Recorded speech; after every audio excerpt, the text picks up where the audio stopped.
Hoy seguimos con la temática. Ángel va a tener su parte, una vez más, su segunda parte del tema, no va a ser la última. Y antes de darle paso a él, vamos a tener una continuación sobre el tema de las constelaciones. Ya sabéis que estuvimos hablando mucho sobre Orión y estamos hablando también del resto de constelaciones, pero nos vamos a ceñir ahora a una que está directamente relacionada con la de Orión, y es Eridanus. Ya sé que para la mayor parte de personas decimos Eridanus y nos quedamos prácticamente igual, si no estamos versados en la astronomía. Pero mirad Eridanus, qué tipo de constelación es. Aquí tenéis una representación, ya veis, en blanco y negro. No sé si veis toda una forma serpenteante, ¿verdad? Bueno, todo lo que veis dentro de esta forma serpenteante está lleno de estrellitas. Veámoslo de este otro modo gráfico. Mirad Eridanus, si seguís todo el trazo verde principal que tenemos en pantalla, nos lleva hasta la constelación de Orión. Como si de Orión saliese este río. Vamos a ver hoy precisamente, siguiendo con lo que nos decía el señor Ballinger en su libro El testimonio de las estrellas respecto a la verdad profética, algo que verdaderamente no tiene desperdicio. Nosotros después vamos a añadir unos cuantos detalles que creo que vale la pena que comentemos para ampliar los conceptos que da él en este libro y que a veces, debido a las creencias de este señor, no pueden quedar quizás del todo claras. Hoy vamos a ver unos detalles adicionales que creo que no tienen desperdicio tampoco, Pero antes miremos esto, para hacer un poco de memoria. Estuvimos hablando de Tauro. Su significado, en definitiva, es viniendo, rigiendo. Estuvimos hablando de Pléyades. Su significado, congregación del juez, regidor. Estuvimos hablando de Orión, luz, saliendo como la luz del cielo. Y Betelgeuse, la venida de la rama, el retoño. Una vez hecho un poco de memoria al respecto, vamos a adentrarnos, para recordar, aquí tenéis la constelación de Orión, y no sé si veis donde tiene el pie alzado el cazador, que justo delante de su espinilla pone un nombre, Eridanus, y algo surge desde su pie en diagonal hacia la derecha y arriba. Pues esta es la constelación de Eridanus, ya veis, toca prácticamente a los pies del cazador de Orión. Miremos qué nos dice el autor del libro aquí sobre Eridanus, que ya le pone el río del juez. Aparece el río de ira para sus enemigos. Aparece en todas las ilustraciones, como saliendo del pie de Orión. Algunos han visto en él al río Po o al Éufrates. Nosotros, por el significado y por la posición, vemos en él el río del juez. En el zodíaco de Dendera hay un río bajo el pie de Orión, se llama Petat, que significa la desembocadura. Es una inmensa constelación y está dibujada a menor escala que las otras. Consta de 84 estrellas, de ellas una de primera magnitud, una de segunda, 8 de tercera, etc. La más brillante, en la desembocadura, es Achernar, o sea, la parte inferior del río. Mirad la importancia del significado de los nombres de las estrellas. La siguiente, en la fuente, es Cursa, que quiere decir inclinada. La siguiente, en el recodo del río, se llama Zourak, en árabe, el que fluye. Otras estrellas no identificadas son Feat, boca de río, y Oza, que sale. Aquí tenemos, pues, un río que fluye a partir de Orión.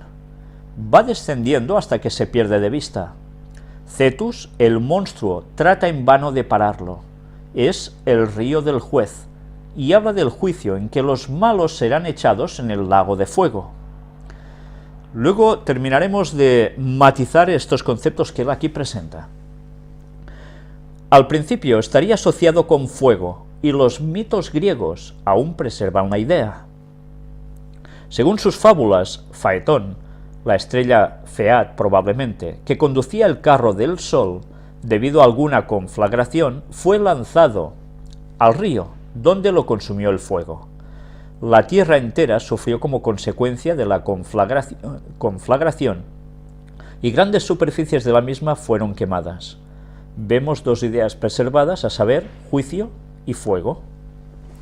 Arato nos dice a este respecto: porque allí, pisado por plantas celestiales, y aquí tenéis a Eridanos, avanza Eridano, hinchado por las lágrimas que brotan desde el pie levantado de Orión. Aquí, una vez más, os muestro ahora para que veáis cómo está constituida esta constelación de Eridanos. El primer efecto es ver una cosa que parece casi un intestino, ¿no? Bueno, pues mirad cómo aquí va poniendo también la distinta cantidad de estrellas que hay, todas con sus nombres, o algunas de ellas aún se saben los nombres que tenían, y sobre esto es lo que está comentando precisamente el autor. Sigamos leyendo lo que él nos pone. ¿No es este un testimonio que luego confirma la Escritura? Daniel ve este mismo río en su visión del día que ha de venir, en que el verdadero Orión saldrá en su gloria. Y mirad la aplicación que él da de esto. Ya veis que está haciendo referencia a la segunda venida de Jesús, según las palabras del autor. El texto que cita es: estuve mirando hasta que fueron puestos tronos, y se sentó un anciano de muchos días, cuyo vestido era blanco como la nieve. Su trono llama de fuego, y las ruedas del mismo fuego ardiente. Un río de fuego procedía y salía de delante de él, millares de millares, etc. Este es el río del juez, porque nos dice: y el juez se sentó, y los libros fueron abiertos. Esto aparece en Daniel 7, del 9 al 11.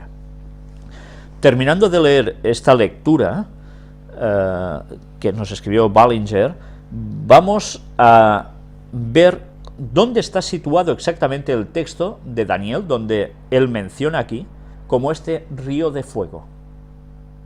Y vamos a analizar si solo se refiere a la segunda venida de Jesús o hay algo más. Ya vemos que nos dice que el juez aquí aparece también. El juez se sentó y los libros fueron abiertos.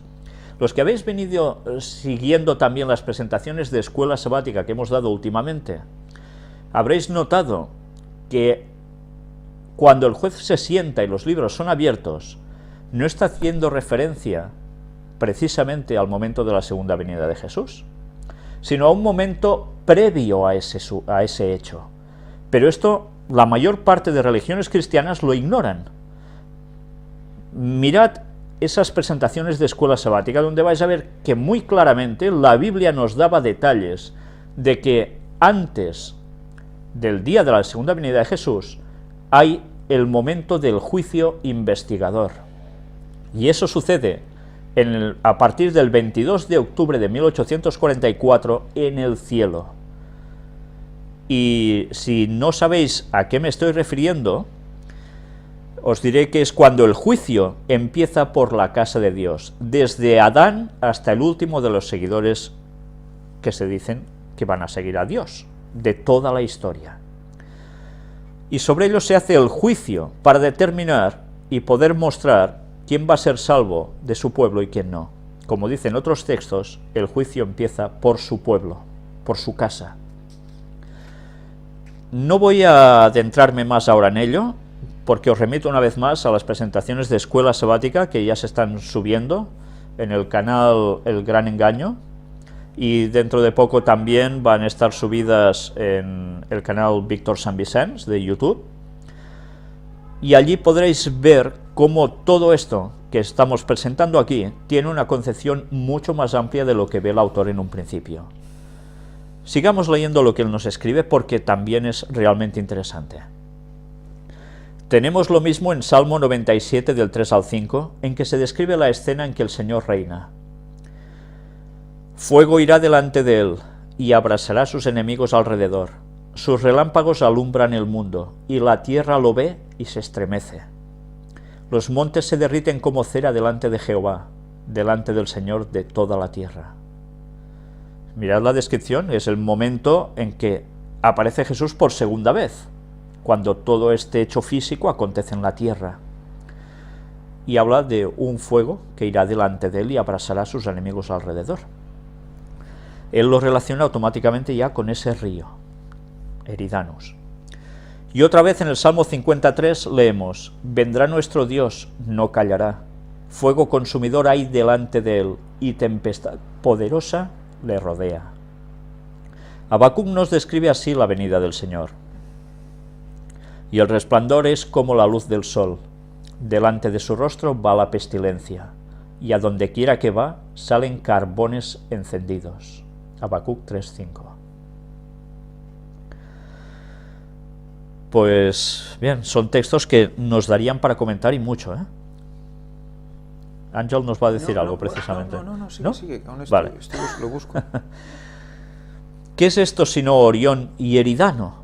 Y otra vez escribe Isaías: he aquí que el nombre de Jehová viene de lejos, encendido su enojo en medio de densa humareda, sus labios llenos de ira, y su lengua como fuego que consume, su aliento cual torrente que inunda, como un río.